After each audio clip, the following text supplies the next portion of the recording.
I was taken with the first page. I was emotional. And that's hard to do, to emote emotion off of just a page in a script. And to do so early in a script, a lot of times you can build something to the point where you're terribly moved. But his writing was very precise, and a man who we find him is on the darkest day of his life. He's lost his longtime partner. Turns out he's also had another significant loss, his daughter, his only child, which you never recover from. So when we find this man, he is broken.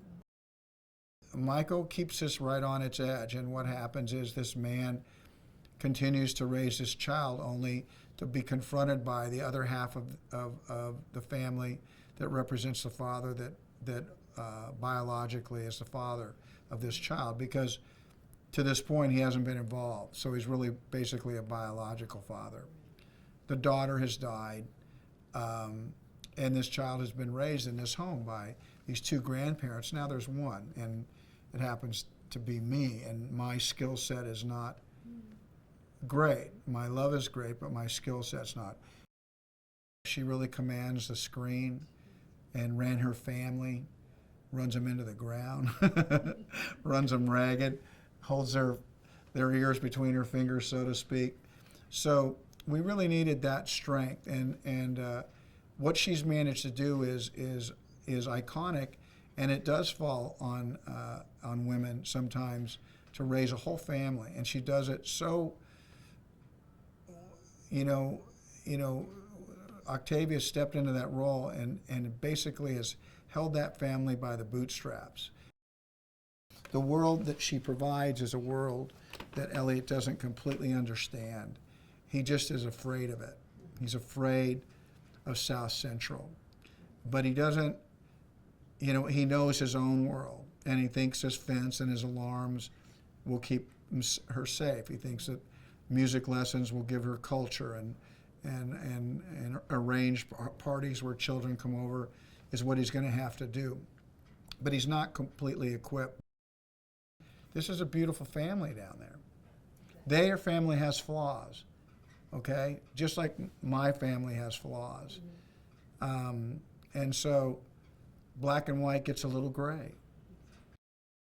There's a quietness in her that can be really appealing and show the pain. There's that little girl quality leaps out, and we managed to find that. Mike has done an incredible job with her, and we needed for her to be great. We did. We didn't need for her to be average in a great part. She was great in a great part. There's something absolutely unique about him as a writer and as a director, and he's not only a formidable comic and recognized by other comics as a stand-up,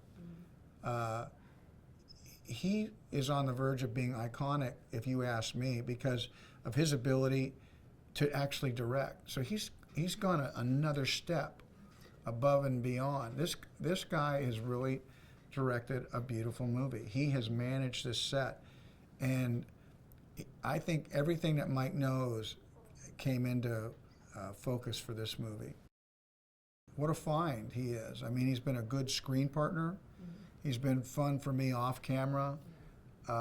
He has a tremendous following in the comedy world, but they're going to be surprised at how really great he is in this movie. And I hope that his base does come to this movie.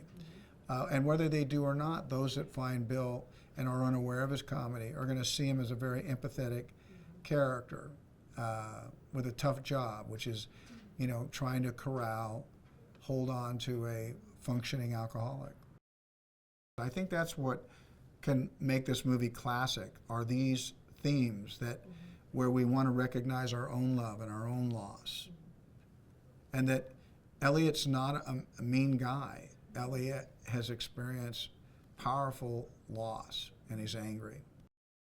It starts a conversation in a very unique way, in a voice, in a weird philosophy that comes out from a guy in a burst in the courtroom that really, I think, has meaning to people around the world, which is, it's not my first thought that counts. It's my second and my third and my fourth. And those are the thoughts that will define me as somebody who is tolerant or somebody who is ignorant or worse, a racist.